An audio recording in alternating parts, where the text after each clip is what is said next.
వరుస ఓటముల నుంచి ముంబైకి బ్రేక్ వచ్చింది. హోమ్ గ్రౌండ్ వాంఖేడేలో పాత ముంబైని మళ్లీ చూసినట్టుంది. ప్రస్తుత ఐపీఎల్ సీజన్ ముగింపు దశకు వస్తున్న సమయంలో ముంబై ప్లేయర్లు ఫామ్ లోకి వచ్చారు. బౌలింగ్ లో ఆరంభంలో తడబడిన ముంబై ఆఖర్లో అద్భుతంగా బంతులు వేసి లక్నోని 250 టచ్ చేయకుండా చేశారు. ఇక బ్యాటింగ్ లో గాయపడ్డ సింహంలా రోహిత్ శర్మ కంబ్యాక్ ఇన్నింగ్స్ తో లక్నో బౌలర్లకు చుక్కలు చూపెట్టాడు. అలాగే ర్యాన్ డిక్కల్టన్ విరుచుకుపడడంతో ఓపెనర్లు ఇద్దరే ముంబైని విజయ తీరాలకు చేర్చారు. లక్నో అందించిన 229 పరుగుల లక్ష్యంతో బరిలోకి దిగిన ముంబై ఓపెనర్లు రోహిత్ శర్మ, ర్యాన్ డిక్కల్టన్ తొలి వికెట్ కు 10.5 ఓవర్లలో 145 పరుగులు నమోదు చేసి ముంబై విజయాన్ని ఖరారు చేశారు. ముంబై ఓపెనర్లు రోహిత్ శర్మ, రికల్టన్ ఆరంభం నుంచే దూకుడుగా ఆడడం మొదలు పెట్టారు. పవర్ ప్లేలో 71 పరుగులు నమోదు చేసిన ఓపెనర్లు ఆ తర్వాత విధ్వంసం సృష్టించారు. ర్యాన్ డిక్కల్టన్ 32 బంతుల్లో 6 ఫోర్లు 8 సిక్సర్లతో ఏకంగా 83 పరుగులు చేశాడు. ఒకనొక దశలో సెంచరీ చేస్తాడని అందరూ అనుకున్నారు, కానీ మొహసిన్ ఖాన్ బౌలింగ్ లో షాట్ కు ప్రయత్నించి దొరికిపోయాడు. ఇక గాయం కారణంగా చాలా మ్యాచ్ల తర్వాత మళ్లీ జట్టులోకి వచ్చిన రోహిత్ శర్మ 44 బంతుల్లో 84 పరుగులు చేసి అవుట్ అయ్యాడు. రోహిత్ శర్మ ఇన్నింగ్స్ లో 6 ఫోర్లు 7 సిక్సర్లు ఉండగా ర్యాన్ డిక్కల్టన్ ఇన్నింగ్స్ లో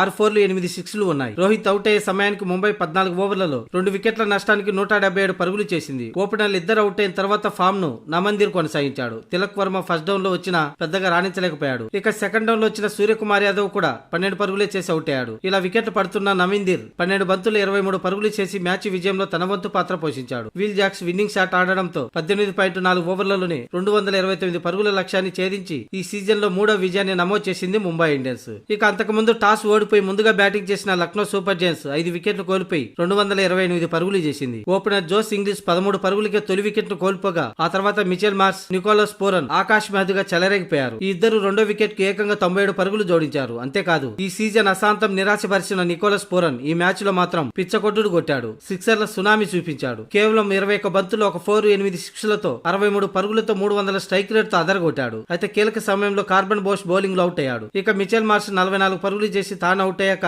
ఒక్కసారిగా స్కోర్ బోర్డు పడిపోయింది. వాళ్ళిద్దరు బ్యాటింగ్ చేస్తున్నప్పుడు 250కి పైగానే టార్గెట్ ఉంటుందేమోనని అనిపించింది. అయితే ముంబై బౌలర్లు ఒక్కసారిగా పుంజుకొని లక్నో బ్యాటర్లను కట్టడి చేశారు. ఐడెన్ మార్కర్ 31, హిమాత్ సింగ్ 40 పరుగులతో రాణించడంతో ఆ జట్టు 5 వికెట్లు కోల్పోయి 228 పరుగులు చేసింది. కార్బన్ బోస్ కు 2 వికెట్లు, విల్ జాక్స్, గజనాఫర్, రఘు శర్మకు తలా ఒక వికెట్ దక్కింది. ఇక 229 పరుగుల టార్గెట్ తో బరిలోకి దిగిన ముంబైకి మంచి శుభారంభం దక్కింది. ఓపెనర్లు ఇద్దరు పిచ్చకొట్టుడు కొట్టడంతో మ్యాచ్ వార్ వన్ సైడ్ గా ముగిసింది. మరో 8 బంతులు మిగిలి ఉండగానే 6 వికెట్ల తేడాతో ముంబై గెలిచింది. గాయం నుంచి కోలుకొని తిరిగి వచ్చిన రోహిత్ శర్మ అదిరిపోయే కంబ్యాక్ ఇచ్చాడు.